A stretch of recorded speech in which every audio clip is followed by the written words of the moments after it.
Hello, എല്ലാവർക്കും നമസ്കാരം. തൊഴിലാളിക്കൊരു കൈത്താങ്ങി എന്ന യൂട്യൂബ് ചാനലിലേക്ക് എല്ലാവരും സ്വാഗതം ചെയ്യുന്നു. ഇന്ന് വന്നിട്ടുള്ള വേക്കൻസികൾ ഏതൊക്കെ നോക്കാം. ആദ്യമായിട്ട് കാണുന്നവർ സബ്സ്ക്രൈബ് ചെയ്യുക, ലൈക്ക് ചെയ്യുക, ഷെയർ ചെയ്യുക, കമൻറ്റ് ചെയ്യുക. അതുപോലെ പഴയ നമ്മളെ യൂട്യൂബ് ചാനൽ നഷ്ടപ്പെട്ടിരിക്കുകയാണെങ്കിൽ പുതിയ ചാനലാണിത് എന്നുള്ള കാര്യം ഓർക്കുക. പഴയ ചാനൽ ആരും സബ്സ്ക്രൈബ് ചെയ്തിട്ട് കാര്യമില്ല, അതിൽ വേക്കൻസി വരില്ല എന്നുള്ള കാര്യം ഓർക്കുക കേട്ടോ.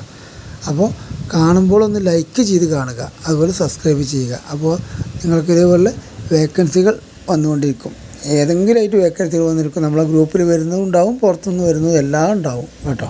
Okay, thank you. ക്ഷമിക്കുക എന്നുള്ളത് ഒരാളുടെ പ്രതികാരമാണ്.